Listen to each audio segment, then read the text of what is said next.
What's up, viewers? Welcome to differentbrains.com. I'm your host, Mike Nickas, and you're watching The Week in Neurodiversity. To kick things off, Brittany Tagliareni is a 26-year-old woman with autism who has found a whole new world in the sport of tennis. Before tennis, she didn't have any friends. She's always loved her brother. So now AJ started tennis, Brittany wanted to start tennis. Love it. She picked up a racket, and with patient coaching and repetition, she started winning. Good job. When she plays Special Olympic competitions, they pair her up with men because she's always usually in the top division. I like the best about competing is the trophies and beating the men. Next up, Leno talks about growing up with dyslexia in a video series for the Child Mind Institute. The one great thing about being dyslexic is you tend to focus like a laser beam. People are dyslexic if they have a hobby, whether it's playing a video game, or whether it's being a filmmaker, or whether it's even wanting to be a comedian. You tend to put all your efforts into that direction, and you don't get as distracted as other people do.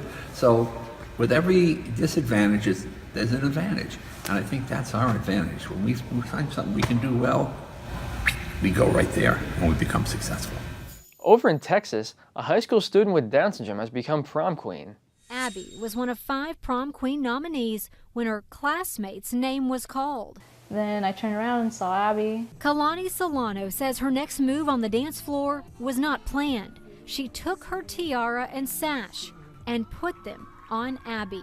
I did it because I know at that moment she would be even more happier than me, and I felt like she deserved it more. She's got this royal thing down. Like this. 2 friends with Alzheimer's have found a way to keep their brains active through their love of trains. Jerry was recently diagnosed with Alzheimer. He may not have total control now over his health, but here in his detached garage, he has total control over the Sandburg-Macefield Railroad. His right-hand man in collecting, building, and bringing the model railroad to life is Bruce Erickson, also diagnosed with Alzheimer's more than a decade ago now. We support each other. We talk about the disease. And Jerry's in an earlier stage than I am, so I see him going through stuff that I used to go through. And so we talk about it, and, we're great friends. The Coral Springs Police Department has begun training officers on how to work with those on the autism spectrum. Officer Rincon has created a special program to educate officers about people with special needs. Are they sensitive to lights and sirens? She also has set up a city database of people with special needs, including pictures and information, so an officer can access this from their cars. And finally, a young man with Down syndrome received birthday wishes from various newscasters and celebrities, including the singer Lorde.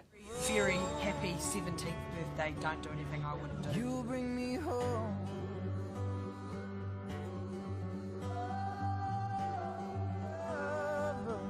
Hi Josh, I just want to wish you a happy birthday and I hope that you get everything that your heart desires.